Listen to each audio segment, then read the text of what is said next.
Hi అండి. ఈరోజు Saturday కదండి. సో 7 శనివారాల పూజ రెండో వారం కదండి. సో అందుకని చెప్పి నేను 4 గంటలకే అయితే లేచానండి. ఇల్లంతా శుభ్రం చేసేసాను.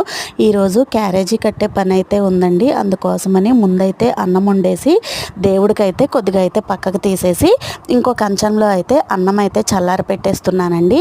ఈ అన్నం చల్లారే లోపు ఇక్కడ పాలల్లో వచ్చేసి బెల్లాన్ని అయితే నానబెట్టుకున్నానండి. బియ్యపిండి ప్రమిదలు చేసుకోవడం కోసం. సో పిండి అయితే కలిపేసి ప్రమిదలు అయితే రెడీ చేసేసుకున్నాను.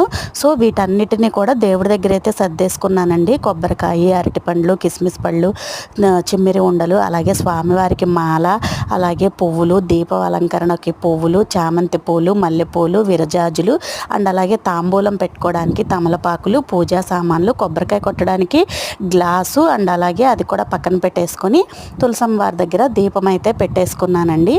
సో తర్వాత వచ్చేసి క్యారేజీ కట్టాలని చెప్పాను కదండి. వేసవికాలం కాబట్టి ఓన్లీ పెరుగన్నం మాత్రమే పెట్టమన్నారు. సో పెరుగన్నం కలిపేసేసి అందులో కొంచెం పాలు పోసి మా వారిని అయితే పంపించేసి పూజ అయితే చేసుకోవాలండి. వీడియో నచ్చితే లైక్ చేసి సబ్స్క్రైబ్